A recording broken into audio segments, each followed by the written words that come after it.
नमस्कार। आज हम बात करेंगे भारतीय संविधान के उन 10 आर्टिकल्स की जो हमारे सुप्रीम कोर्ट की नींव हैं, उसका पूरा का पूरा आर्किटेक्चरल ब्लूप्रिंट। जी हाँ, हम बात करें आर्टिकल 12(1) से लेकर 130 तक की। ये सिर्फ कानून के कुछ पन्ने नहीं हैं, बल्कि ये वो डिज़ाइन है जिस पर हमारी सबसे बड़ी अदालत खड़ी है। तो चलिए इस डिज़ाइन को परत दर परत समझते हैं। लेकिन देखिए, इस ब्लूप्रिंट को समझने से पहले एक बहुत ही दिलचस्प सवाल पर सोचना होगा। सवाल यह है कि एक ऐसी अदालत कैसे बनाई जाए जो इतनी पावरफुल हो कि सरकार पर भी लगाम लगा सके, लेकिन साथ ही इतनी भी आज़ाद ना हो जाए कि वो खुद ही एक सरकार बन बैठे। है ना मुश्किल? हमारे संविधान बनाने वालों के सामने यही सबसे बड़ी चुनौती थी, और इसी का जवाब इन आर्टिकल्स में छिपा है। तो इस इमारत की तामीर शुरू होती है इसकी सबसे ज़रूरी चीज़ से, आज़ादी की दीवारें खड़ी करने से। और ये दीवारें खड़ी करते हैं हमारे पहले 2 आर्टिकल्स। इनका काम है लेजिस्लेचर यानी संसद और जुडिशरी यानी न्यायपालिका के बीच एक साफ लकीर खींचना, एक तरह से शक्तियों का बंटवारा। इसे आप एक तरह का जेंटलमैन्स एग्रीमेंट समझ सकते हैं।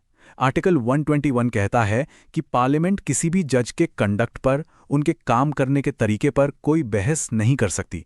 हाँ, एक एक्सेप्शन है, जब उन्हें हटाने का प्रोसेस यानी इम्पीचमेंट चल रहा हो। और दूसरी तरफ आर्टिकल 122 है, जो अदालतों को कहता है कि आप पार्लियामेंट के अंदर की कार्यवाही पर कोई सवाल नहीं उठा सकते।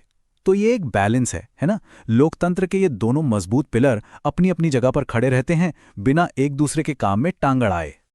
अच्छा, अब आते हैं एग्जीक्यूटिव यानी कार्यपालिका के पास मौजूद एक बहुत ही खास और पावरफुल टूल पर। इसका जिक्र है आर्टिकल 123 में। आप इसे एक तरह का इमरजेंसी टूल कह सकते हैं। इस टूल का नाम है ऑर्डिनेंस यानी अध्यादेश। अब ये है क्या? ये एक टेम्पररी कानून है जिसे प्रेसिडेंट तब जारी करते हैं जब पार्लियामेंट सेशन में नहीं होती, मतलब छुट्टी पर होती है, और इसकी ताकत बिल्कुल किसी एक्ट या कानून जितनी ही होती है। तो एक ऑर्डिनेंस की जिंदगी कैसी होती है? बहुत सिंपल है। पहला स्टेप, प्रेसिडेंट इसे तब लाते हैं जब पार्लियामेंट छुट्टी पर हो और कोई बहुत जरूरी मामला आ गया हो। दूसरा स्टेप, जैसे ही पार्लियामेंट वापस काम पर आती है, इस ऑर्डिनेंस को उसके सामने पेश करना पड़ता है। और तीसरा स्टेप, अगर 6 हफ्ते के अंदर पार्लियामेंट ने इसे पास नहीं किया तो ये ऑर्डिनेंस अपने आप खत्म हो जाता है। बस इतनी ही कहानी है इसकी।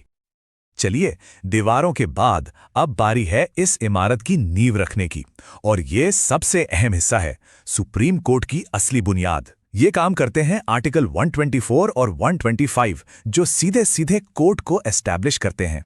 तो आर्टिकल 124, यही वो नींव का पत्थर है जिस पर पूरी जुडिशरी टिकी है। ये कहता है कि भारत का एक सुप्रीम कोर्ट होगा, उसमें एक चीफ जस्टिस ऑफ इंडिया होंगे और बाकी जज होंगे। और यहाँ एक बहुत जरूरी बात है, जजों को अपॉइंट तो प्रेसिडेंट करते हैं, लेकिन ये होता है सीजेआई और दूसरे सीनियर जजों से सलाह मशवरा करने के बाद। यही चीज जुडिशरी की आजादी को और मजबूत बना देती है। और एक और चीज जो यहां पे बहुत मायने रखती है, वो है कार्यकाल की सिक्योरिटी। सुप्रीम कोर्ट के जज 65 साल की उम्र तक अपनी कुर्सी पर रहते हैं। इससे क्या होता है? इससे न्यायिक स्थिरता आती है, स्टेबिलिटी आती है। अब आर्टिकल 125 पर आते हैं। ये जुडिशरी की आज़ादी को एक और लेयर की प्रोटेक्शन देता है, और वो है फाइनेंशियल सिक्योरिटी। ये कहता है कि जजों की सैलरी भारत की संचित निधि यानी कंसोलिडेटेड फंड ऑफ इंडिया से दी जाएगी। ये सरकार का वो मेन खाता है जिस पर रोज रोज की बहस नहीं होती। और सबसे बड़ी बात, एक जज के कार्यकाल के दौरान उनकी सैलरी कम नहीं की जा सकती। सोचिए, ये कितनी बड़ी बात है। ये फाइनेंशियल गारंटी उन्हें किसी भी तरह के पॉलिटिकल प्रेशर से आज़ाद रखती है। देखिए, कोई भी बढ़िया बिल्डिंग सिर्फ मजबूत नहीं होती, उसमें जरूरत के हिसाब से बदलने की गुंजाइश भी होती है, वो फ्लेक्सिबल होती है। तो अगले कुछ आर्टिकल्स सुप्रीम कोर्ट को बिल्कुल ऐसे ही कुछ स्मार्ट डिजाइन फीचर्स देते हैं ताकि वो अपना काम और बेहतर तरीके से कर सके। जैसे आर्टिकल 126 को ही ले लीजिए।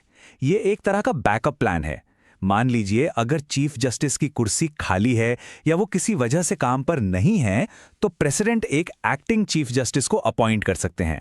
इससे यह पक्का हो जाता है कि देश की सबसे बड़ी अदालत का टॉप पोस्ट कभी खाली ना रहे और काम चलता रहे। फिर आता है आर्टिकल 127। ये कोर्ट को केसेस के भारी भरकम बोझ से निपटने में मदद करता है। हम सब जानते हैं कि भारत की अदालतों में कितने केस पेंडिंग हैं। तो जब भी कोर्ट को लगता है कि काम बहुत ज्यादा बढ़ गया है, तो टेम्परेरी बेसिस पर एड हॉक जजों को अपॉइंट किया जा सकता है ताकि केसेस जल्दी निपटें। और फिर है आर्टिकल 128, जो जुडिशरी के तजुर्बे की कद्र करता है। इसमें एक प्रोविजन है कि जरूरत पड़ने पर किसी रिटायर्ड जज को उनकी मर्जी से वापस काम पर बुलाया जा सकता है। ये एक शानदार तरीका है उनके सालों के ज्ञान और एक्सपर्टीज का फायदा उठाने का, खासकर जब कोई बहुत पेचीदा मामला सामने हो। तो चलिए अब इस इमारत पर फाइनल टच देते हैं, इसकी फिनिशिंग करते हैं। हमारे आखिरी 2 आर्टिकल्स कोर्ट को उसकी असली ताकत और एक पक्का ठिकाना देते हैं जिससे उसकी पहचान मुकम्मल होती है। आर्टिकल 129 ये सुप्रीम कोर्ट को देता है पावर ऑफ कंटेम्प्ट, यानी अदालत की अवमानना की शक्ति। इसका सीधा मतलब यह है कि अगर कोई भी इंसान कोर्ट के फैसलों की इज्जत नहीं करता या उसकी डिग्निटी को कम करने की कोशिश करता है तो कोर्ट उसे सजा दे सकती है, और यह पावर कोर्ट की अथॉरिटी बनाए रखने के लिए बेहद जरूरी है। और आखिर में आर्टिकल 130 ये सुप्रीम कोर्ट का पता बताता है, नई दिल्ली। हालांकि इसमें भी एक फ्लेक्सिबिलिटी है, अगर चीफ जस्टिस चाहें तो प्रेसिडेंट की मंजूरी से कोर्ट की बेंच कहीं और भी बैठ सकती है। तो एक बार फटाफट से सब कुछ समेट लेते हैं।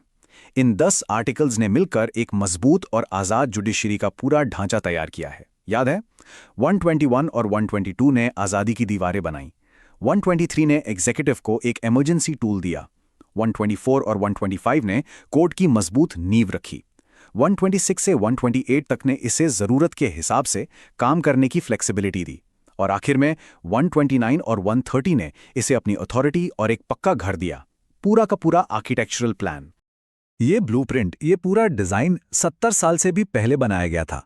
तो सवाल ये उठता है कि पावर और इंडिपेंडेंस का ये जो इतना शानदार स्ट्रक्चर है, ये आज के हिंदुस्तान में, आज की चुनौतियों के बीच असल में कैसे काम कर रहा है? ये एक बड़ा सवाल है जिस पर सोचना बनता है।